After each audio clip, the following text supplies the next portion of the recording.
नमस्कार, श्री महाकाल लोक टीवी में आपका स्वागत है। आपके साथ मैं हूं आरती गहलोत। शुरुआत करते ही इस वक्त की बड़ी और अहम खबर से। दिल्ली में अपनी मांगों को लेकर किसानों के प्रदर्शन का आज तीसरा दिन है। किसान लगातार प्रदर्शन कर रहे हैं, लेकिन अभी तक किसानों की मांगे नहीं मानी गई है। हालांकि किसानों के साथ सरकार के प्रतिनिधियों और मंत्रियों के साथ कई बार बैठक हुई, लेकिन नतीजा कुछ नहीं निकला। इसी को लेकर सरकार और किसान नेताओं के बीच आज भी बैठक होने वाली है।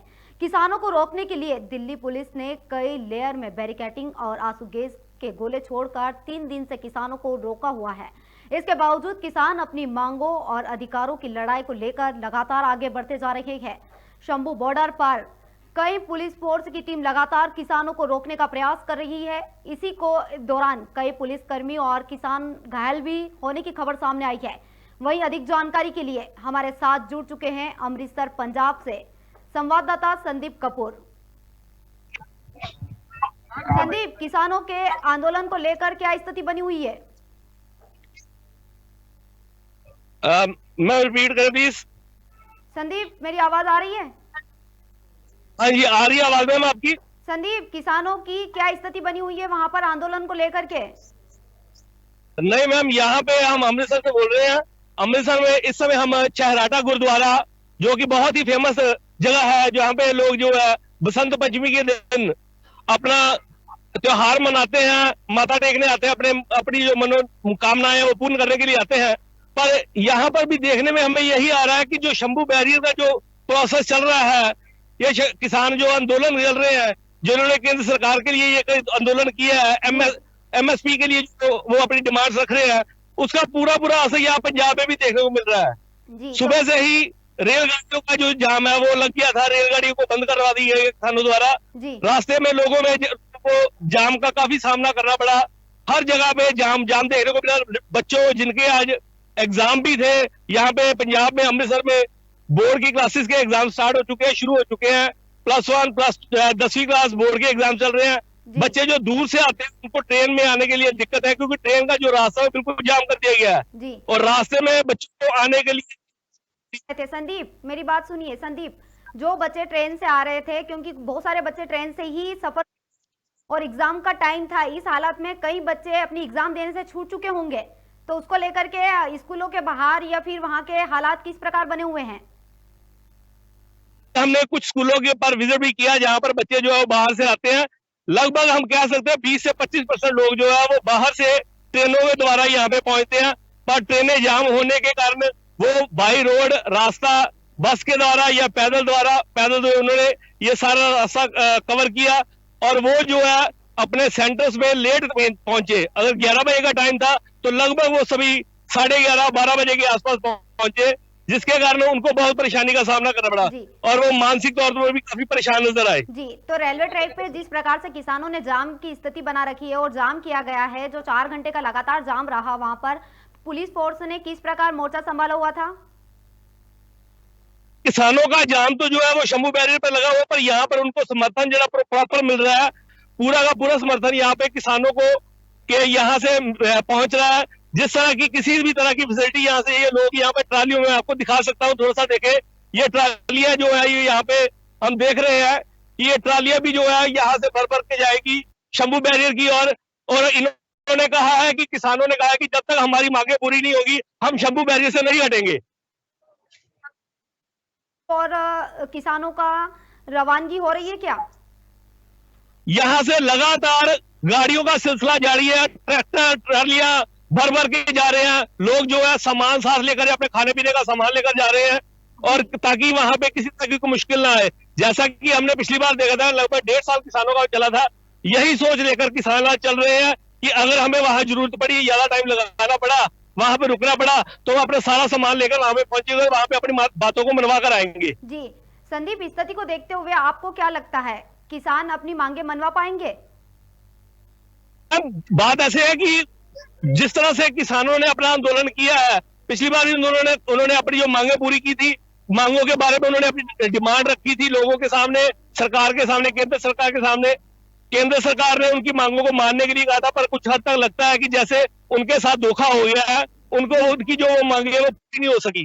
तो इस बार किसान जो है पहले से ज्यादा जोर पर वो काम कर रहे हैं। आपने टीवी पर भी देखा होगा कि जो सरकार है, सरकार ने शंभू बैरियर पर 6 तरह के ट्रैक लगा कर रखे हैं, स्लाइड लगा रखी है। 5,000 के लोग, 5,000 लोग जो जवान है उनको वहां पे उन्होंने खड़ा कर दिया लोगों को रोकने के लिए, पर किसान जो किसी भी तरह से रुकने के लिए तैयार नहीं है। यहाँ तक कि घग्गर नदी पर उन्होंने सरकार ने द्वारा 8-8, 10-10 फुट के जो गड्ढे बनाए गए थे उनको भी किसानों ने अपनी बोरियों के द्वारा जो है वो सारा भर दिया और उसके द्वारा वहां से ट्रैक्टर निकाल कर वो ले गए। जी और जो आपने ये भी किस देखा प्रकार का आक्रोश देखा जा रहा है अभी हाल फिलहाल?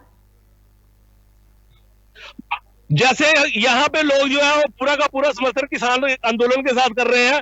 और जिसमें सबसे बड़ी बात हम देखने को ये आ रही है कि जैसे जैसे केंद्र सरकार अपनी अपनी नीतियां बना रही है, अपने अपने आधुनिक हथियार बना रही है, हथियारों का इस्तेमाल कर रही है, कोई ना कोई नई नई चीजें लगाने की तकनीक की कोशिश कर रही है। जैसे उन्होंने इस बार ड्रोन का इस्तेमाल किया, तो किसानों ने ड्रोन जो है उसकी जगह पे ड्रोन के सामने काइट पतंग उड़ाकर ड्रोनों को वहां से भगाने की कोशिश की, ड्रोनों को पत्थर मारे गए। इससे जो है काफी नुकसान भारत सरकार का, हमारी सरकार का हो रहा है। जी संदीप, किसानों ने पंजाब में 6 जिलों पर रेलवे ट्रैक पर जाम किया था, इसको लेकर आम जनता को किन किन परेशानियों का सामना करना पड़ा? मैम, यहाँ पे पंजाब के लोगों को बहुत ही ज्यादा इस मुश्किल का सामना करना पड़ा, क्योंकि जो किसान वर्ग है, जो किसान लोग हैं, वो हमारे इस पंजाब के, हिंदुस्तान के अन्नदाता है। इनके बिना हमारा देश, हमारा संसार नहीं चल सकता। हमारा कोई भी काम सुबह से लेकर रात तक इन किसानों के सिर पर होता है और ये किसान हमारे अन्नदाता है। तो अगर इनकी बातों को नहीं माना जाता, इनको इंसाफ नहीं मिलता, तो लोगों में एक बहुत ही ज्यादा रोष बना रहेगा, जिसको वो बार बार जगह जगह पे प्रदर्शित करते रहेंगे। जी संदीप, अभी पंजाब में क्या हाल है? कल 16 तारीख है, कल भारत बंद का आह्वान किया गया है, इसको लेकर के क्या तैयारी चल रही है? पुलिस प्रशासन क्या तैयार, जो आह्वान है कल के लिए किया गया, उसमें सभी वर्गों ने, सभी लोगों ने इसका अपने साथ जुड़ने का बीमा उठाया। उन्होंने कहा है कि हम सभी इसका समर्थन करेंगे। और लगभग जो हमें लगता है यहाँ पे लोगों को देखकर, या पंजाब में लोगों से जो हमें इंफॉर्मेशन मिल रही है, अमृतसर से मिल रही है, वो सभी के सभी जो है कल भारत बंद का जो आंदोलन है उसको जो सफल बनाने की कोशिश करेंगे। अगर आज शाम को जो मीटिंग होनी है, जो उनकी बातचीत होनी है केंद्र सरकार के साथ, अगर वो सफल हो जाती है, तो शायद हमें लगता है कि ये भारत बंद का जो आंदोलन का जो कॉल दी गई है उसको वापस ले लिया जाएगा। तो हमारी सरकार से गुजारिश भी यही है कि कोई बीच का रास्ता निकालकर केंद्र सरकार, राज्य सरकार और किसान जथेबंदियां जितनी भी है, वो कोई मिलजुल कर बैठकर एक रास्ता निकाले, ताकि जिससे जो है ये मसला जो हल हो सके। क्योंकि हमने पिछली बार भी देखा, लगभग 1.5 साल किसानों का आंदोलन चला और उसमें नुकसान सबसे ज्यादा किसका हुआ? नुकसान सबसे ज्यादा हमारा हिंदुस्तान के लोगों का हुआ, हमारे यहाँ पंजाबी भाइयों का, पंजाब के लोगों का हुआ, हरियाणा के लोगों का हुआ। और इसके लिए, इसके किसानों के आंदोलन के कारण सभी चीजें भी महंगी होगी। क्योंकि अगर वो काम ही नहीं कर पाएंगे तो फिर वो हमारे पास सामान पहुंचेगा कैसे? ट्रांसपोर्टेशन महंगी हो जाएगी, रास्ते बंद हो जाएंगे, लोगों की आवाजाही के साधन वो खत्म हो जाएंगे। जो ट्रेन है, जिन लोगों ने ट्रेन की बुकिंग कराई हुई है वो कैंसिल होगी। कईयों ने बाहर विदेश यात्रा के लिए जाना था, वो उनके लिए मुश्किल आ गई। बच्चों के जो पेपर है, एग्जाम चल रहे हैं, उसके लिए उनको दिक्कत आ रही है। सो हम कुल मिलाकर ये कह सकते हैं कि बहुत ही ज्यादा मुश्किलों का सामना करना पड़ रहा है इस किसान आंदोलन के कारण। जी संदीप, बहुत बहुत धन्यवाद तमाम जानकारी के लिए। तो बातचीत के दौरान आपने सुना ही है होगा कि संदीप ने तमाम प्रकार की जानकारी हमसे साझा की है, किस प्रकार पुलिस फोर्स और किसानों के बीच प्रदर्शन जारी है और पंजाब से लगातार पुलिस का दौर जारी है। जी जी।